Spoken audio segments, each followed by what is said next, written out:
Programme के हिस्से में हम बात करेंगे वर्ल्ड कप की, जिसका आज बाकायदा तौर पर आगाज हो रहा है, आज मैच है। लेकिन साथ साथ जो एक खबरें सामने आ रही हैं वो बड़ी एक तरीके से बहुत तशवीशनाक है कि जो अहमदाबाद में जो मैच होना है पाक भारत, उसमें दहशतगर्दी के खतरात हैं। बाकायदा ये इंडियन मीडिया कर रहा है।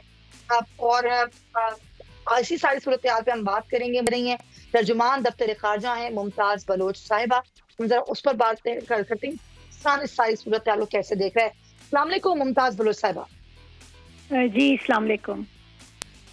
जी मैम, किस तरीके से देख रहे हैं दफ्तर खारजा इस सूरत हाल को कि ये तो खैर खतरात थे कि दहशतगर्दी का खतरा हो सकता है, लेकिन अब जिस तरह रिपोर्ट किया जा रहा है कि मैचेस में खासतौर पाक भारत के जो मैचेस होंगे उनमें दहशतगर्दी का एक बहुत बड़ा खतरा मौजूद है। पाकिस्तान ने भारत से इस मामले को किस तरह उठाया? देखें, ये जब हमने फैसला किया था कि हम अपनी क्रिकेट टीम को भारत भेजेंगे, उस वक़्त ये चीज़ बड़ी क्लियरली हमने आईसीसी को भी बताई थी और इंडियन हुकाम को भी बताई थी कि ये उनकी ज़िम्मेदारी है कि हमारी क्रिकेट टीम जब वो भारत जाती है तो उनकी सेफ्टी का ख्याल करना उनकी ज़िम्मेदारी है, इंडियन अथॉरिटीज़ की ज़िम्मेदारी है। इसी तरीके से वहाँ पर अगर पाकिस्तानी स्पेक्टेटर्स होते हैं उनकी भी सेफ्टी की ज़िम्मेदारी इन पर है और हम उम्मीद करते हैं कि वहाँ पर एक अच्छी एनवायरनमेंट प्रोवाइड की जाएगी ताकि क्रिकेट टीम एक अच्छे माहौल में वहाँ पर खेल सके। मैम, एक और मसला है कि वीज़ों का इजरा नहीं किया जा रहा। पाकिस्तानी ये सोच रहे हैं कि वो वहाँ जाके देख पाएंगे नहीं देख पाएंगे मैच, तो इस हवाले से क्या कुछ पेशरफ्त हुई है बातचीत में? जी, हम इस सिलसिले में इंडियन हुकाम के साथ राब्ते में हैं और हमने उनसे ये जोर दिया है कि वो आईसीसी के कवानीन के मुताबिक पाकिस्तानी जर्नलिस्ट को और पाकिस्तानी वो शायकीन जिन्होंने क्रिकेट मैचेस के टिकट्स लिए हुए हैं उनको वर्ल्ड कप में खेलने के लिए देखने के लिए वीज़ाज फौरी तौर पर दे।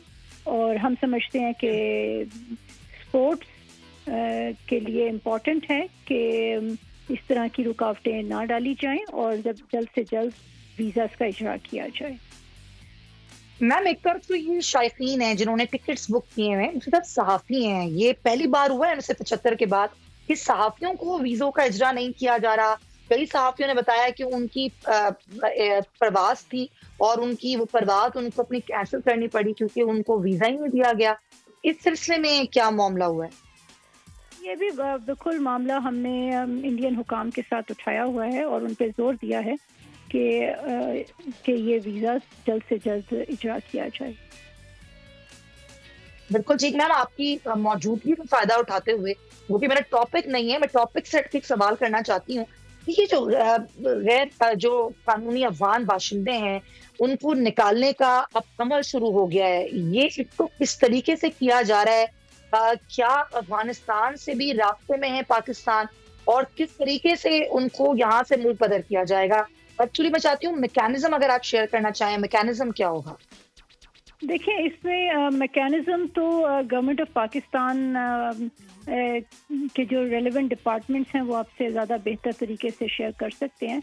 मैं दो तीन चीज़ें बड़ा क्लियरली आपको बताना चाहती हूँ।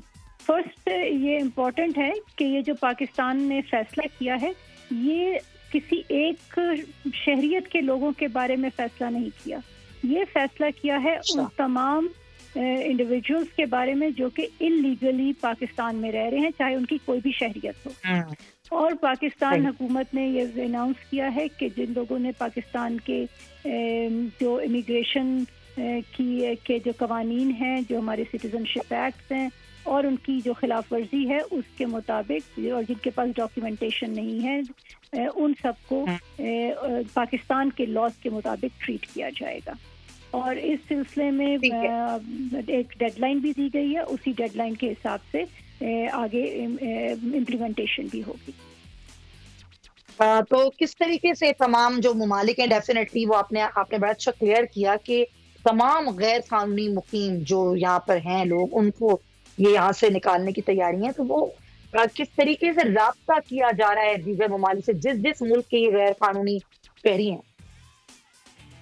जी, वो पहला तो यही है कि जब ये इस तरह के केसेस सामने आते हैं तो पाकिस्तान के लॉज के मुताबिक जो भी एक कोई इलीगल इंडिविजुअल आपके सामने आता है तो उसको हमारे लॉज के मुताबिक कुछ फाइन्स भी होते हैं, और फिर यह है कि डिपोर्टेशन के मामलात भी होते हैं, वो भी हमारे लीगल प्रोसीजर जब कंप्लीट होते हैं उसके बाद हुकूमत पाकिस्तान इस तरह से लोगों को डिपोर्ट करती है। तो और फिर जाहिर है उसमें उनकी जो मुतल्लिका हुकाम हैं उनको भी उनकी एम्बेसीज उनको भी बताया जाएगा। जब 1 नवंबर की अभी तक डेडलाइन है, उसके बाद जब ये मामला शुरू होगा तो हम रेलेवेंट एम्बेसीज को भी राब्ता करेंगे। बिल्कुल सर। मैम बस आखिरी सवाल इस पर दोबारा से मैं चाहूंगी, क्योंकि ये कुछ हमें भी आए इस तरह की, हमने देखा सोशल मीडिया पर वायरल हुई हैं चीजें कि ये जो मैच का मामला है, मैं दोबारा इस पर आना चाहूंगी कि दफ्तर ख्वाजा उस तरह जोर नहीं लगा रहा जिस तरह लगाना चाहिए। लिस्टें दी गई हैं, साफ ही ये कह रहे हैं कि बाकायदा लिस्टें दी गई हैं हमने कि हमारे वीजों का इजरा नहीं हुआ, हमारी फ्लाइट्स हैं, लेकिन दफ्तर ख्वाजा उस तरीके से जोर नहीं लगा रहा या बात नहीं कर रहा जिस तरह उसको करनी चाहिए। देखिए, अब मुझे नहीं मालूम आपको किस जर्नलिस्ट ने ये बात की है। हम तो इंडियन हुकाम के साथ मुझे एक दफ़ा नहीं, एक से ज़्यादा दफ़ा बातचीत कर चुके हैं, और ये हमने पब्लिकली भी कहा है। आईसीसी के थ्रू भी ये बात बड़ी क्लियरली कन्वे की गई है कि इंडिया की जिम्मेदारी है कि पाकिस्तानी जर्नलिस्ट और जो हमारे स्पेक्टेटर्स हैं उनको वीज़ा का इजरा किया जाए, और ताकि वो वहाँ पर वर्ल्ड कप से जाके पार्टिसिपेट कर सकें। Thank you so much Mumtaz Baloch साहिबा, तर्जुमान दफ्तर ख्वाजा मौजूद थी और बड़ा क्लियरिटी के साथ उन्होंने सारी सूरत हाल को बता दिया है। अगर आपको ये वीडियो पसंद आई है तो सब्सक्राइब करें और बेल आइकन पर क्लिक करें। सब्सक्राइब करें और बेल दबाएं ताकि कोई खबर रह न जाए।